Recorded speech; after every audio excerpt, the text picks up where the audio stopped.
Добро утро од Охрид. Се наоѓаме во инклузивната игротека Радост. Единственото катче за децата со церебрална парализа во Охрид. Во ова јавување овде со нас е Весна Габеловска. Добро утро, Габеловска. Повеќе од една година функционира ова прекрасно катче наречено Радост. Гледаме убаво опремени, гледаме многу насмевки. Колку деца се згрижуваат, како функционирате, колку негователи имате? Добро утро, Сонја. Добро утро на сите гледачи. Во моментот во игротеката Радост се вгрижуваат околу 10 деца. Тоа е според потребите на родителите. Значи, слободно е, кој сака може да го донеси детето. Не се работи само за деца со церебрална парализа, отворени сме секако и за другите деца со посебни потреби. Во текот на додека траеше проектот, ова е всушност проект финансиран од Европската унија, спроведен од UNDP. Проектот ни заврши во мај негде, додека траеше проектот имавме финансии за повеќе активности, повеќе работилници. Имавме работилници за родителите, кај што ги вклучувавме и здравите братчина и сестричина, активности за мајките кои што реално не се во можност да си ги дозволат заради состојбата на децата. Имавме и терапии за децата, поинаков тип на поддршка, меѓутоа имавме и 3 вработени негователи кои што се грижаа за децата, меѓутоа откако заврши проектот, некако сме принудени самостојно да бараме финансии. Во моментот имаме вработени 2 негователки, едната е на село, другата е на пола работно време, за да може да игротеката да продолжи да функционира.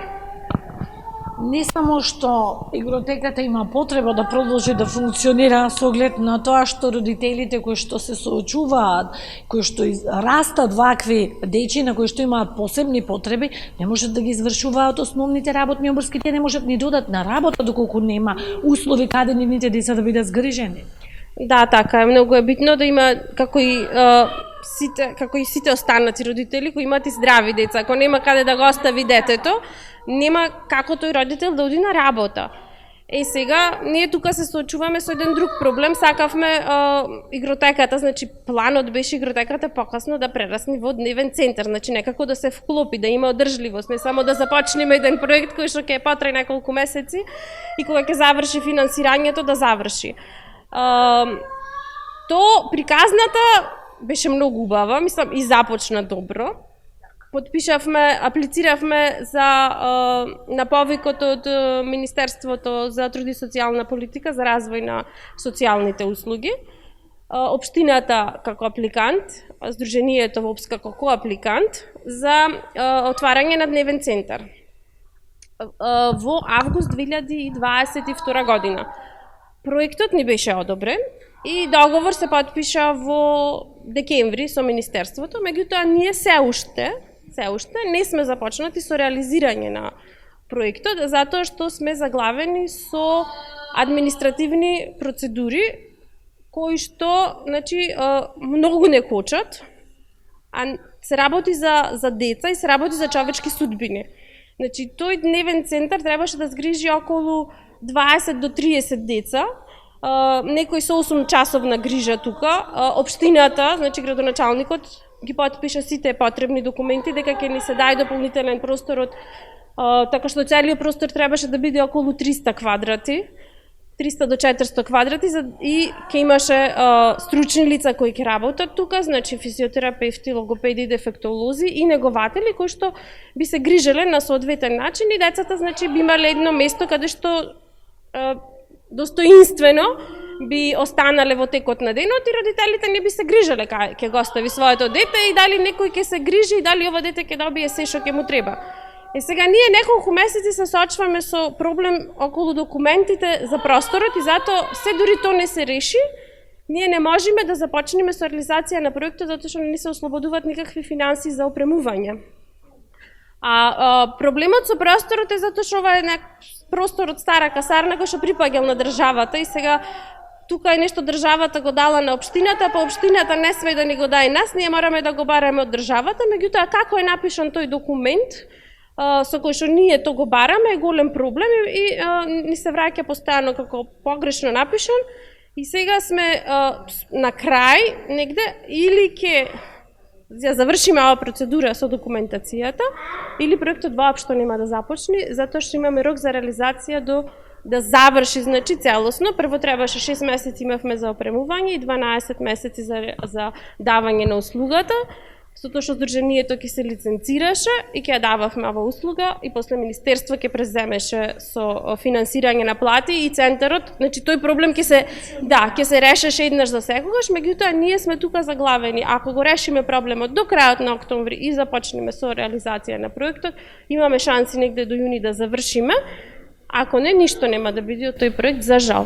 Значи, Габеловска постои опасност да пропадне овој проект заради административни бариери и процедури и да биде доведено во прашање животното прашање на лицата на децата со посебни потреби. Значи, ќе останат изолирани, нема да се реализира тој проект кој што требаше да се направи. Да, така е, баш заради овие административни работи кои што јас разбирам дека треба да бидат напишани како што треба, меѓутоа исто така на некој начин ние треба да покажеме и малце поинакво разбирање и можеби и на некој поинаков начин малце поголема човечност во целата работа, затоа што сепак се работи за човечки судбини, се работи за овие деца и за нашата борба која траи со години и сега ние стигнавме до негде, замислете се, ние сме тука на неколку милиметри и ние не можеме то да го прескокнеме заради некој документ. Рековте 30 на деца би се згрижувале во дневниот центар кој што би се направил, за кој што веќе беа обезбедени средства за негово опремување. Таа ли е таа бројка на деца со посебни потреби во Охрид на кој што има потребна ваква помош? За жал не. Значи, за жал не. Тука има многу поголема бројка. До 27 години има над 200 деца, 200 лица, до 27 години. И сите тие деца се изолирани. Родителите се уште, сум свесна на родителите и на тој ниво, а не се ни родителите за обвинување затоа што, знаете, кога живеете во една таква состојба на потиштеност, не можете да видите нешто повеќе. Значи, овие деца, јас затоа постојано го повторувам дека и овие деца се деца како и сите други и општеството мора да обезбеди услови за нивно функционирање.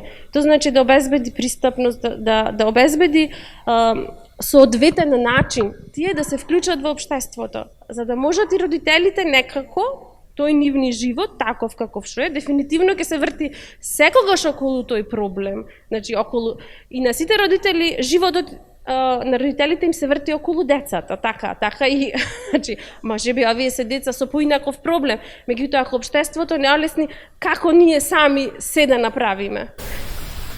Токму овој проект Инклузивната игротека Радост че нам беше рангирана на прво место како една од најуспешните приказни во Сараево, ли имаше некој? Па да, немаше некој рангирање, меѓутоа бевме избрани да го презентираме проектот како како една многу успешна приказна. Да, многу сум горда, навистина, кога зборував таму бев многу горда колку далеку сме стигнале. Нашиот проект е вака регионално гледано и единствен ваков. Значи нема нигде да сретните ваква игротека, ќе сретните играчки на отворено за децата, меѓутоа внатре некако концепт е доста уникатен и примерот беше дека ЕУ и UNDP дават поддршка, меѓутоа тој проект понатаму треба да се одржи. И тука сме со одржливоста. Одржливоста. Заврши тој проект, заврши финансирањето, како ќе продолжите да обстојувате, да го изземеме изградбата на дневниот центар? Па од општина имат, да речем, големо разбирање и тие рекоа дека ќе не финансират за одржување, за понатаму да продолжи да обстојува игротеката. Значи имаме разбирање и соработка со општината. Тие ќе не финансираат понатаму, значи ова резервски трошоци се е покриено тука од општината. И ќе ни дават и средства, значи во рамките на нивните можности за да имаме вработени, значи да едноставно да не се затвори. Па во даден момент кога ние ќе успееме, значи ние нема да заприме ако нас Министерството не ни го одобри, мислам, ако не успееме со документот, ние некако ќе се опремиме и ќе почнеме да бараме средства за да на некој начин работиме. Може би не како што сме замислувале, ама ако застанеме, па никој нема да ни ја заврши работата и така да мораме да се бориме до крај. Бебеловска, за крај, вие сте и родител на дете со церебрална парализа. Кој би бил вашиот апел и до општеството и до сите родители кои што се соочуваат со вакви предизвици? До родителите да се појавно да настапуваат, значи би сакала да се промени некако и нивната свест, да разберат дека тие заслужуваат повеќе права. Дека не треба да се гледат себе си како некој на кој што му треба некаква милостиња. Значи на децата им требаат права и тие права треба да се реализираат затоа што се загарантирани со закон, само едноставно треба тоа да се спроведи во пракса. А до општеството, како да кажам, разберете дека се посебна категорија, значи дајте побрзо, поддржувајте, мислам, не можеме, нас животот ни поминува. Им поминува животот на овие деца. Дајте нешто да направиме побрзо, да не ги влечкаме толку работите. Ви благодарам, Гареловска, за јавување во утринската програма на Македонската телевизија. Од сеј срце ви посакувам да ги завршите овие административни препреки и сонот на сите мајки да се оствари, односно да се отвори дневниот центар. Студио.